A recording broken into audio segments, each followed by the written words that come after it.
देखकर परेशान थे कि जिस जेल में किसी कैदी को खुला भी छोड़ दिया जाए वो फिर भी भाग नहीं सकता, वहां अथॉरिटीज की नाक के नीचे से 3 प्रिजनर्स आखिर कैसे भाग निकले। सबसे हैरानी की बात तो ये थी कि अगले 10 घंटों तक जेल अथॉरिटीज को कैसे उनके भागने की जरा बराबर भी भनक ना पड़ सकी। ना सिर्फ FBI बल्कि US की 3 टॉप लेवल एजेंसीज भी इस केस को सुलझाने में एड़ी चोटी के जोर लगा चुकी थी। हम बात कर रहे हैं एक ऐसे जेल ब्रेक की जो पिछले 60 सालों से सिर्फ उलझा हुआ ही नहीं बल्कि दुनिया के लिए अब एक मिस्ट्री भी बन चुका है। वीडियोस में एक बार फिर से खुशामदीद नाजरीन। पैसिफिक ओशन में मौजूद ये छोटा आइलैंड है तो सिर्फ 22 एकड़ पर फैला हुआ, लेकिन यहाँ दुनिया के खतरनाक मुजरिमों को रखा जाता था। अल्कट्राज के नाम से फेमस ये आइलैंड समंदर में ही एक बहुत बड़े पत्थर पर बना हुआ है। इसी वजह से इसको दी रॉक भी कहा जाता है। एक तो ये आइलैंड दूर दूर तक ओशन से घिरा हुआ है, दूसरा एक्स्ट्रा प्रोटेक्शन के लिए इसके गिर्द 15 फुट ऊंची फेंस भी खड़ी की गई है। जेल सार्जेंट्स की 24/7 मॉनिटरिंग के साथ साथ, क्योंकि ये पैसिफिक ओशन की ओपनिंग में मौजूद है, तेज हवाएं और ऊंची लहरें इस आइलैंड को हमेशा घेरे रखती हैं। इन सब कंडीशंस को देखते हुए 1934 में इसको फेडरल प्रिजन डिक्लेयर कर दिया गया, जहां हद से ज्यादा सिक्योरिटी दी जाती थी। इन शॉर्ट, यहाँ अगर कोई एक बार आ गया तो खुद से निकलना किसी भी सूरत मुमकिन नहीं था। इस जेल को इनएस्केपेबल का दर्जा हासिल था, लेकिन 12 जुलाई 1962 को अल्कट्राज का सारा भरम तब टूटा जब 3 प्रिजनर्स यहाँ की सिक्योरिटी को बड़ी महारत से धोखा देकर फरार हो गए। इस कहानी के मेन किरदार ये 4 लोग हैं, जिनमें जॉन विलियम एंगलिन और क्लियरेंस एंगलिन आपस में भाई हैं। इनको एक बैंक रॉबरी के केस में यहाँ रखा गया था। उसके बाद ये है फ्रैंक मॉरिस, जो 13 सालों की एज से ही ऑन एंड ऑफ जेल की शक्ल देखता रहा है।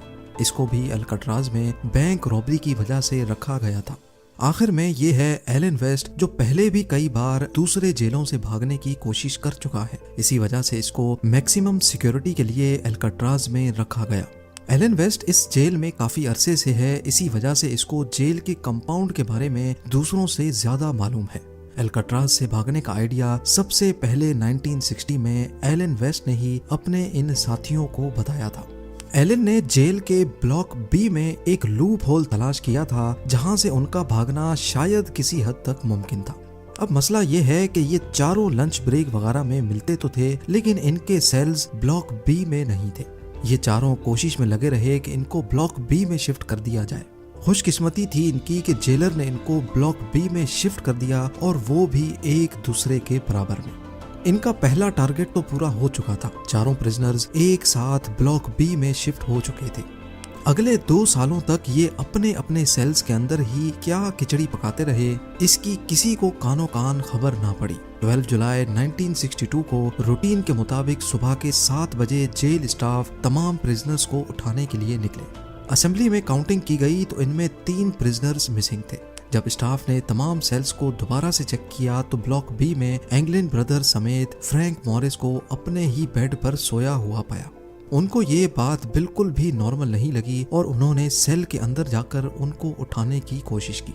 इसी दौरान वो क्या देखते हैं कि तीनों सेल्स के बेड पे सिर्फ डमी हेड्स पड़े हुए थे।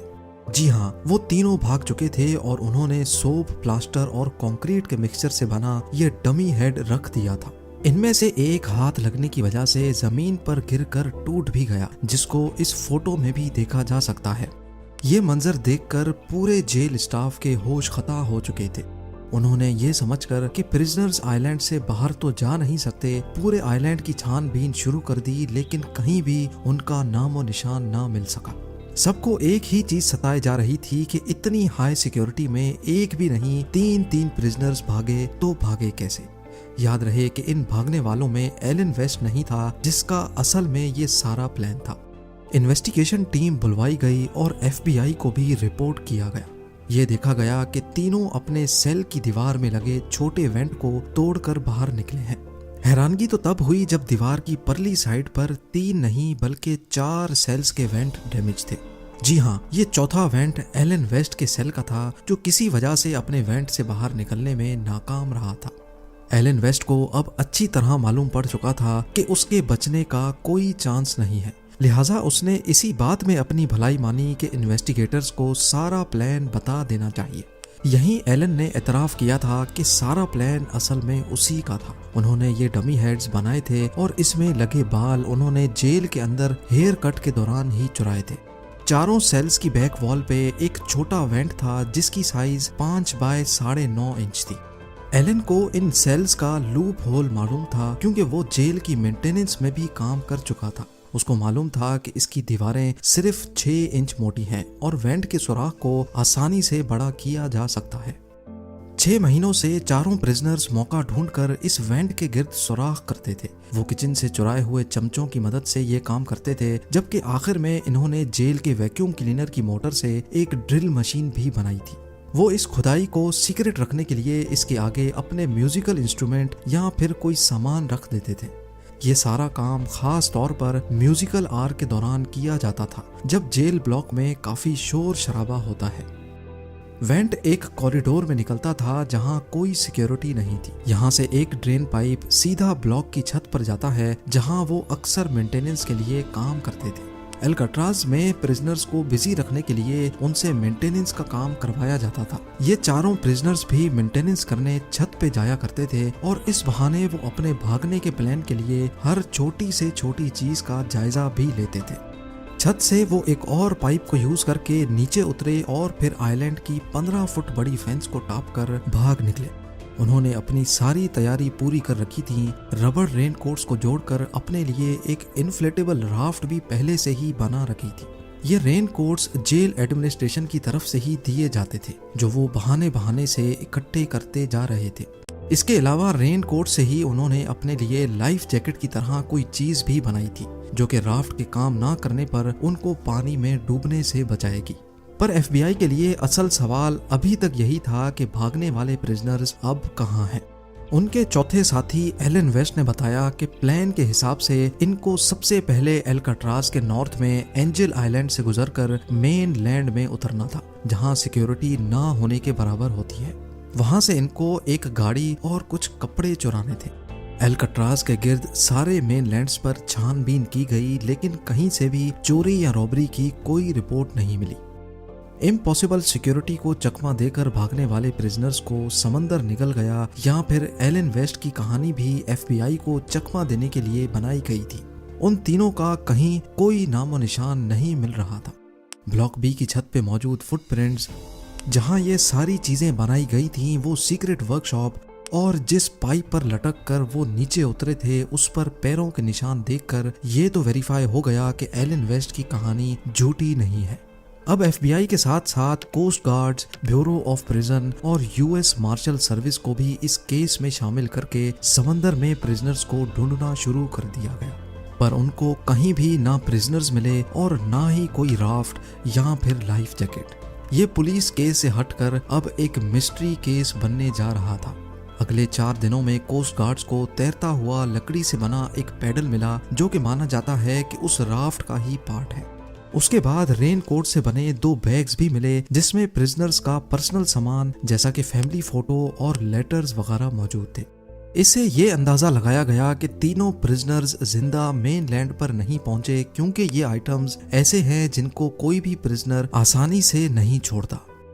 कोई भी डेड बॉडी 2 दिनों के बाद पानी के सरफेस पे फ्लोट करने लगती है, लेकिन अगले कई महीनों तक इन्वेस्टिगेशन टीम को ना कोई बॉडी मिली, ना कोई बॉडी पार्ट। एक थ्योरी ये भी है कि तीनों प्रिजनर्स राफ्ट से नहीं तो स्विम करके मेन लैंड पहुंच गए होंगे, क्योंकि 1962 में एस्केप के बाद एफबीआई ने एंगलिन ब्रदर्स की फैमिली पर कड़ी नजर रखी हुई थी। उनके एक भतीजे डेविड विडनर ने एफबीआई को बताया कि जॉन और क्लेरेंस के बड़े भाई ने मौत के वक्त अपनी बहनों को बताया कि उनके भाई सही सलामत मौजूद हैं और वो उनके साथ कांटेक्ट में है। कई फैमिली मेंबर्स ने एफबीआई को यह भी बताया कि फैमिली में छोटे बड़े दिन पर 2 खवातीन अजीब से मेकअप में देखी गई हैं, जो शायद जॉन और क्लेरेंस ही भेस बदल कर आते हैं, लेकिन इसके बाद वो दोनों खवातीन कभी नजर नहीं आई। इसके अलावा एस्केप के 15 सालों के बाद एंगलिन ब्रदर्स के कजन ने ब्राजील में दोनों भाइयों को एक क्लब में देखा और उनकी फोटो भी कैप्चर कर ली। उनकी फैमिली का भी यही मानना है कि ये एंगलिन ब्रदर्स ही हैं, लेकिन यूएस मार्शल सर्विस के इन्वेस्टिगेटर्स का मानना है कि इस फोटो में जो शख्स दिख रहे हैं इनकी एज एंगलिन ब्रदर्स से मैच नहीं होती। ये आखिरी बार था जब एंगलिन ब्रदर्स के जिंदा होने की कोई खबर मिली थी। इसके बाद आज तक इनका कोई अता पता ना चल सका। एस्केप के अगले ही साल एल्काट्राज को बंद कर दिया गया। 1979 में हिम्मत हार कर FBI ने भी ऑफिशियली इस केस से हाथ उठा लिए।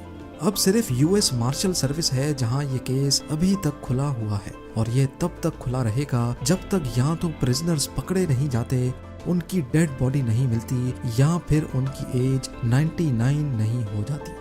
एल्काट्राज आइलैंड को आज एक नेशनल पार्क में बदल दिया गया है, जहां टूरिस्ट ब्लॉक बी की उन्हीं सलाखों को देख सकते हैं जहां 60 साल पहले एंगलिन ब्रदर्स, फ्रैंक मॉरिस और उनके साथी एलन वेस्ट कैद हुआ करते थे। उम्मीद है कि आप लोग भरपूर लाइक और शेयर करेंगे।